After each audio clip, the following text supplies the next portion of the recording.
Well, it just keeps on flowing. It don't worry about where it's going. No, no. Don't fly, Mr. Bluebird, I'm just walking down the road. Early morning sunshine tells me all I need to know.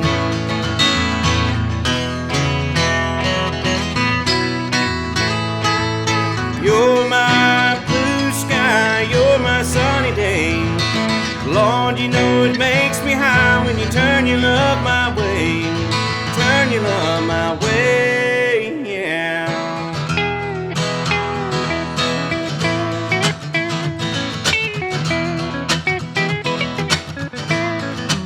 Yeah.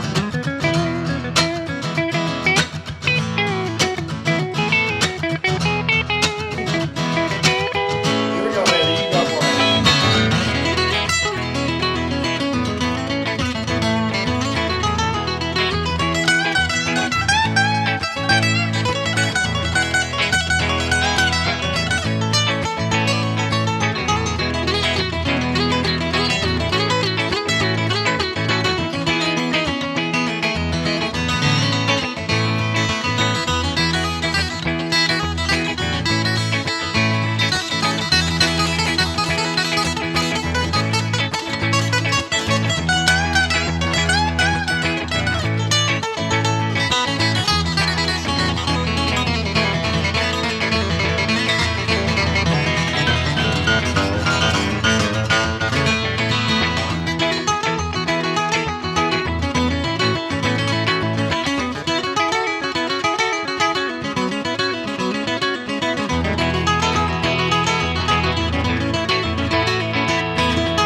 Good old Sunday morning, bells are ringing everywhere.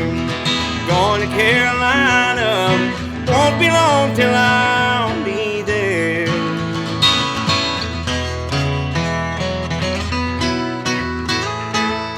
You're my blue sky, you're my sunny day. Lord, you know it makes me high when you turn your love my way. Turn your love my way, yeah, yeah.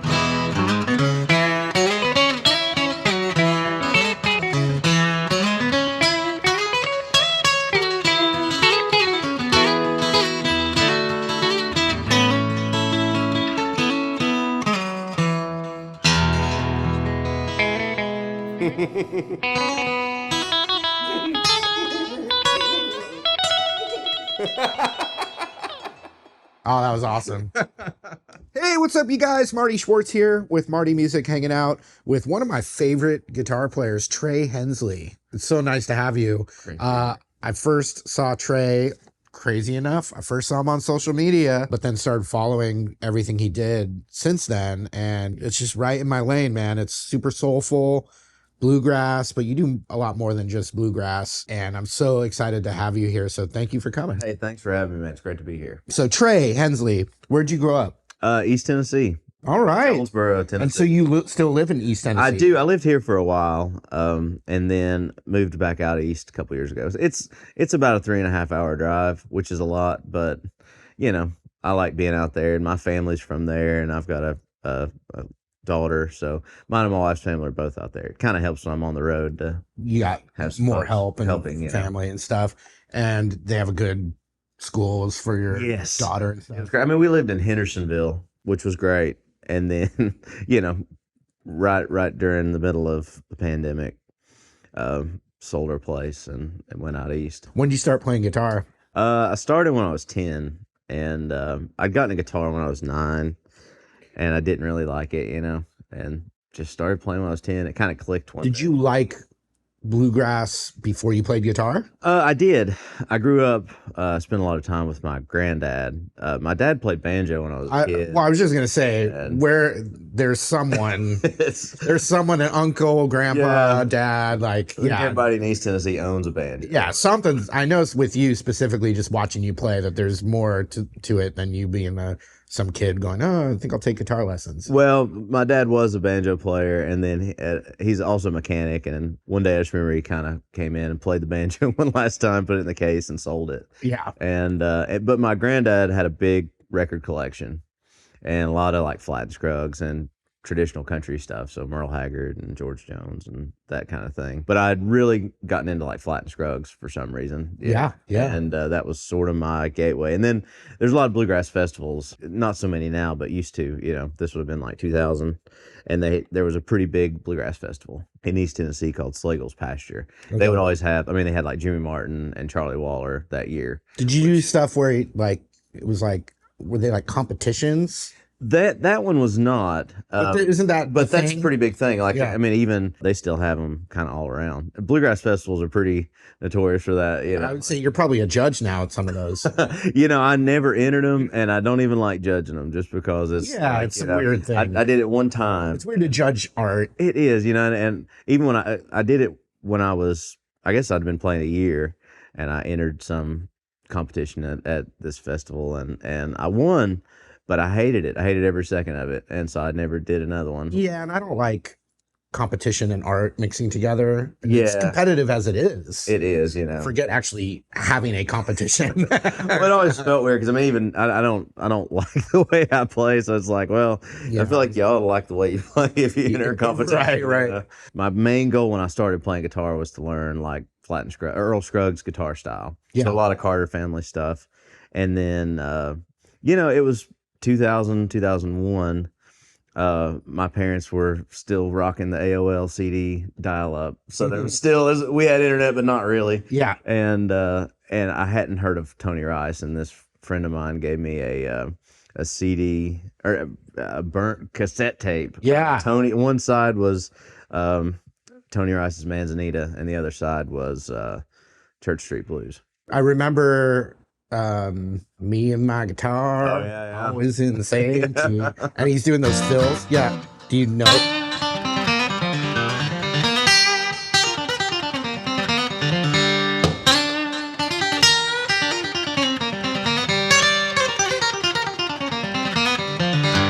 So bluesy. Yeah, man. It's so bluesy. Yeah. Yeah, he's the man. Do you remember like the first thing you learned on guitar? Yeah, I do. I took a few lessons when I was 9, and I learned G, C, and D and all that good stuff. But the first thing, my very first guitar lesson was Wildwood Flower. So the very first thing was.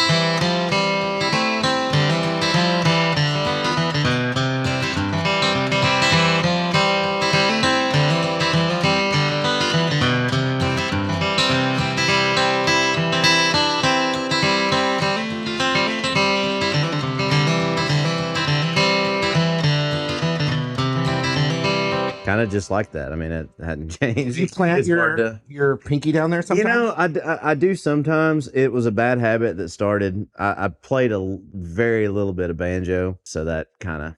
They do that? They do that. Yeah. Okay. It was, I mean, it's even in the Earl Scruggs, like that first book that came out in the 70s. Oh, he says to do that? There's a funny part in it where he tells you to cut a piece of water hose, the length of your 2 fingers, and put the water hose over your fingers so you'll get used to planting. Oh, because it is. I mean, I kind of do it with guitar some, but with banjo especially, like just that tone that comes from that, just having some kind of an anchor is a lot different than not. Yeah. A lot of times when I'm playing more up tempo stuff, my fingers just naturally get balled up into a fist. But I'm double jointed, so my pinky wants to lock up a lot. Okay. And it's just like one of those things. It's slower tempo stuff or even rhythm. A lot of times I'll anchor kind of just out of habit or, not even thinking about it. But can you teach maybe one or two like cool bluegrass techniques for the audience out there? Yeah. I mean, I know obviously there's the. That's the most important one. That gets used at least 20 times in every song. That is the standard. You hear that all the time in bluegrass guitar. I mean, it started, Lester Flapp was one of the first people. I think he was the first recorded G-Run, which was on Uncle Pen, Bill Monroe record. Was the big thing. Or because he played with a thumb pick and a finger pick. And so it was a lot of just one note, no pull off.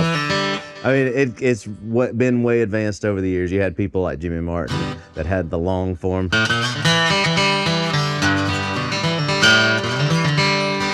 Like all these different and he would do a lot of like walk and runs.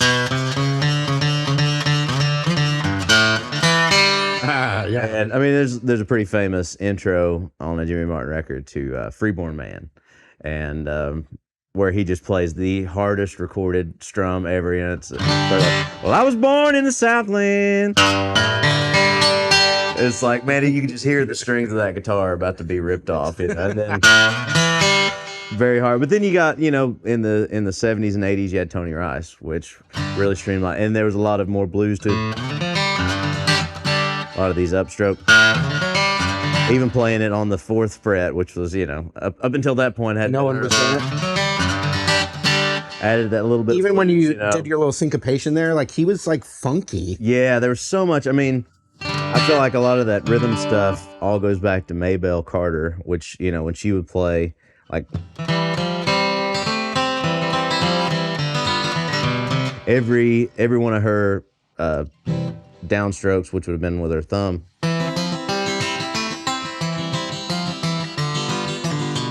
everything got an upstroke, on these bottom strings. And so I feel like bluegrass rhythm comes from that. I mean, if you watch Lester Flatt play, it was a lot of just with a thumb pick and a finger pick. But Tony, there was so much, even just, I don't know if it was jazz comping or, I know he's way into jazz, but there's so much you can hear, Jim Hall when he played guitar. There's all that stuff that kind of got brought in with Tony, whether he knew it or not, but right. All that.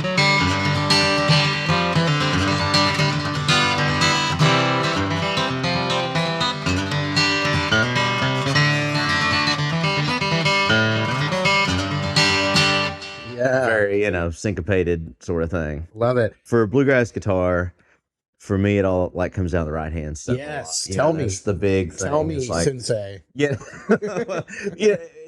I always thought that, like, if you watch videos of Tony Rice playing and how little movement there is with his right hand, but it's a lot of this alternate picking stuff. So downstroke, every downbeat gets a downstroke, every upbeat gets an upstroke. So a lot of times I'll just practice. The majority of the stuff I do is like right hand technique practice stuff. Yeah, a lot of cross picking things where I'll just play over, like play a roll, so like 3 notes, or like 6 5 4 5 4 3 4 3 2 3 2 1. You're alternating everything. Do that, everything alternate. Or do like string skipping where I'll do 6 4 5 3 4 2 3 1. There's not a lot of left hand stuff with that, obviously. Well, you were just holding old C chords there. Holding a C chord. You're gonna use that a lot. But it is a lot of just right hand drills that kind of. A couple years ago, I didn't really pay a ton of attention to right hand stuff until we were out on the road with Tommy Emmanuel a few years ago, and it had been a long time coming, but I just started having a lot of pain with my right arm and stuff. Like in here, tennis elbow? And like I would get 2 songs in and just feel like my forearm, it was just at max capacity and I could not do any more. I feel bad for you for that, but I also like hearing that because it's like, whoa, how are these guys doing this stuff? Well, it's, and so that was a biggie, was like, okay, well, I need to just re-engineer how I play. And it all kind of came down to like bad right hand technique. Okay. And so I started working a lot on less movement, and playing lighter was a big thing because I grew up going to bluegrass jams and, everybody plays acoustic guitar. I still do it, but with, 13 gauge strings, medium gauge strings. You play pretty hard and you're trying to be louder than a banjo. And so that's, if you want to be heard, you got to be louder than a banjo. Yeah. Is that a D28 style? It is, yeah. This is made by Husson Dalton, but it's basically, for all intents and purposes, a D28, rosewood back and sides. Now I taught the weeping willow how to cry, and I showed the clouds how to cover up a clear blue sky. And the tears I cried for that woman, they're gonna flood you bigger river, and I'm gonna sit right here until I die. Well, I met her accidentally in St. Paul, Minnesota, and it tore me up every time, heard her drawl, southern drawl. And I heard my dream, went back downstream, cavorting in Davenport, and I followed you, bigger river, when you called.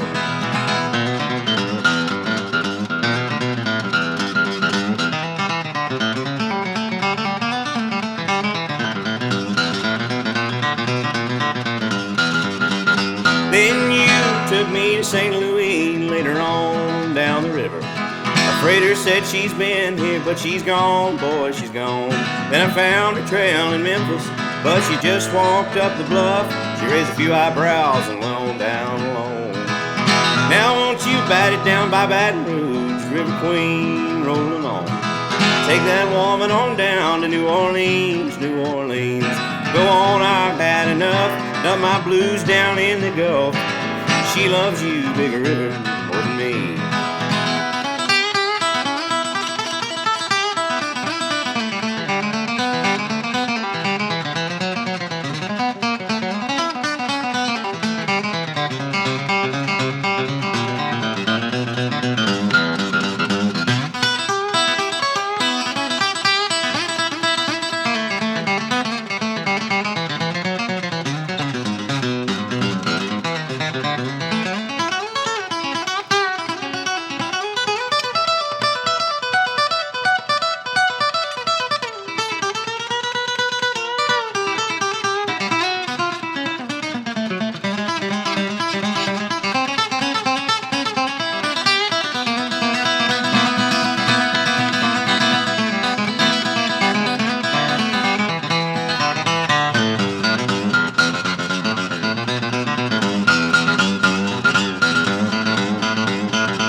The weeping willow how to cry, cry, cry, and to show the clouds how to cover up a clear blue sky. And the tears are cried by that woman, they're gonna flood you, Big River, and I'm gonna sit right here until I die. And I'm gonna sit right here until I die.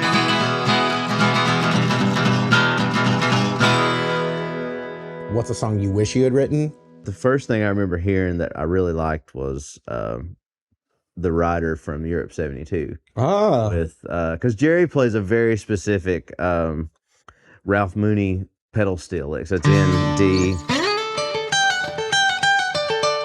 Sing it. Yeah.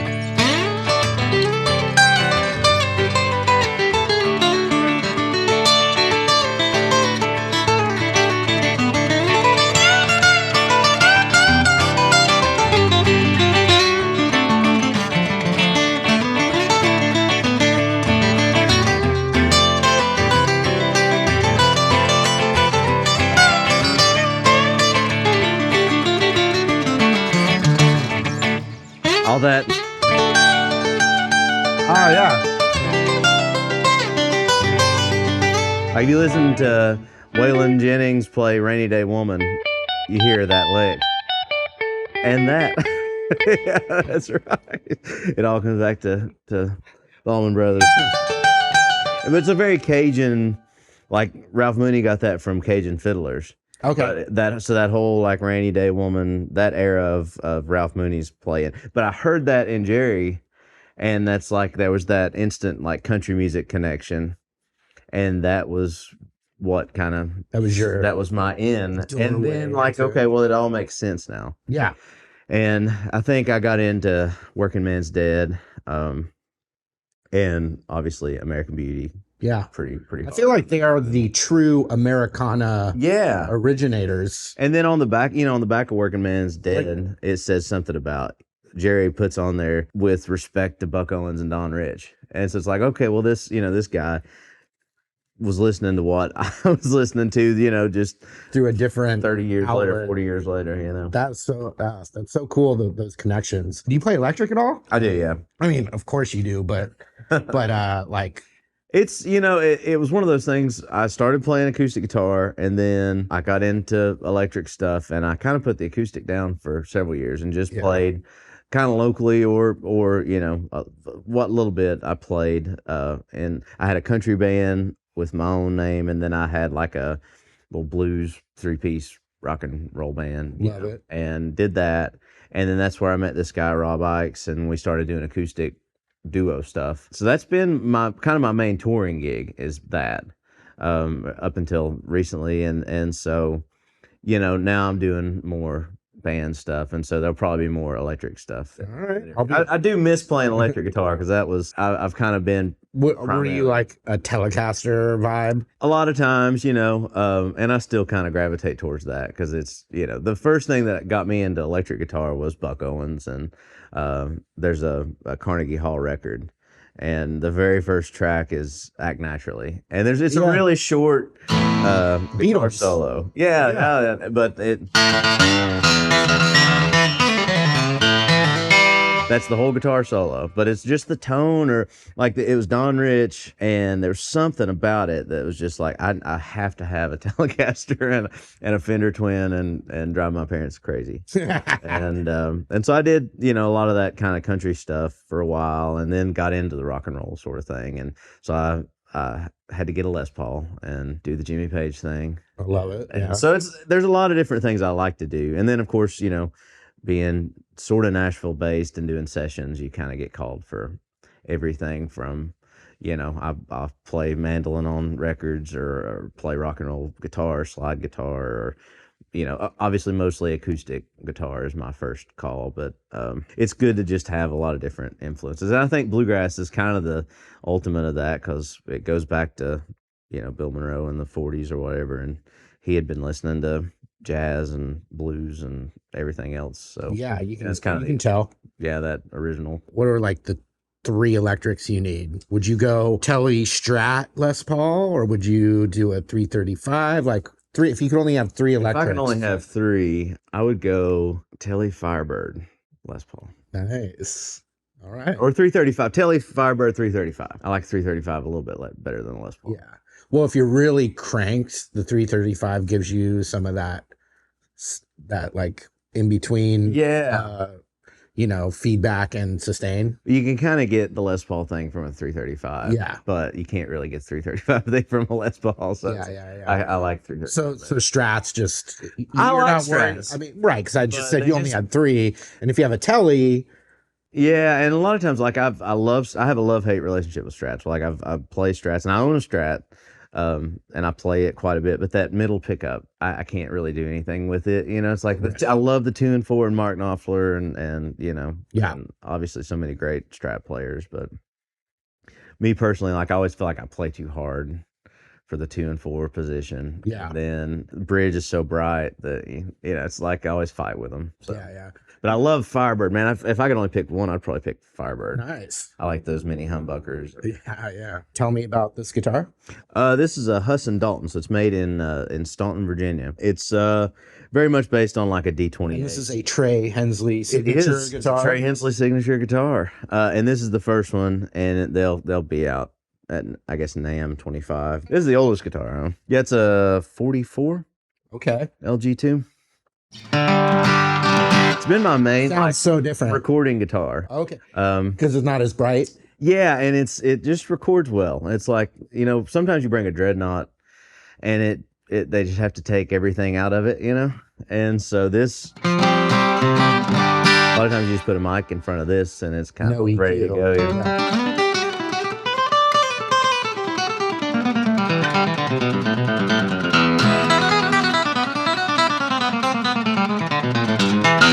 It's got plenty of low end for such a small guitar, but this one, a friend of mine that worked next to an auction place, and this guy, long story short, this guy came over and said, I've got a guitar and I don't know what it is.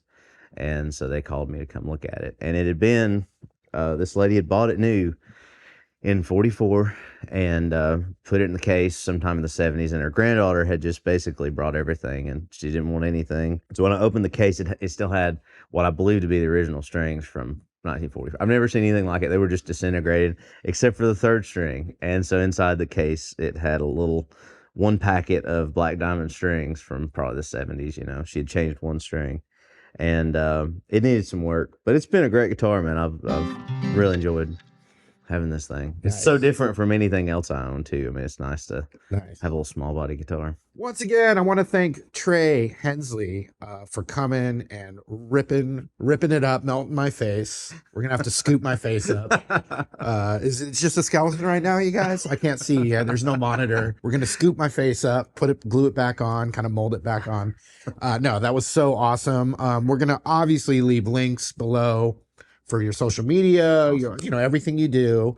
And hopefully we do something more in the future, man. I'm excited to just see where you continue to go, and I wish you the best of luck. Support Trey Hensley. Follow him on social media. Listen to his albums. Support talent. That's what we need out there. So thank you again, Trey. Thank you very much. And we'll see you guys again. I got a 68 Camaro with 4 on the floor.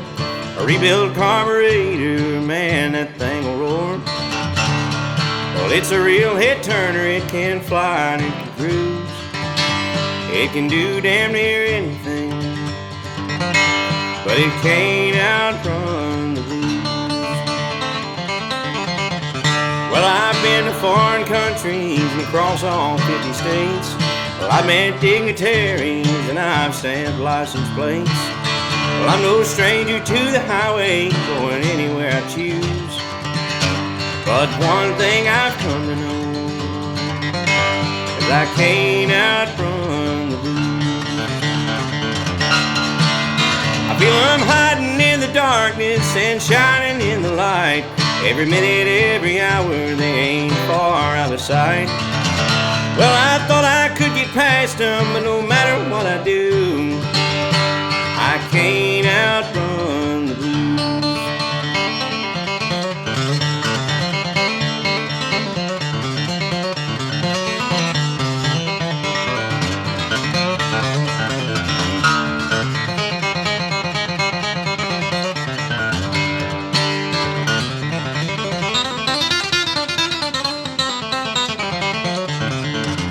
Well, sometimes I think I'm haunted, feeling spirits from beyond.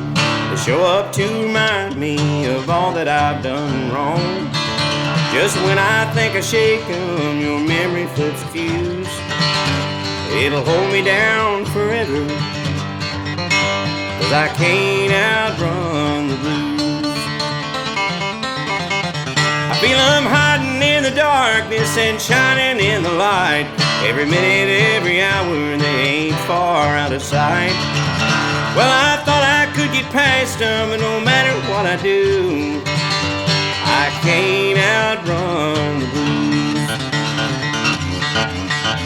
Well, I thought I could get past them, and no matter what I do, I can't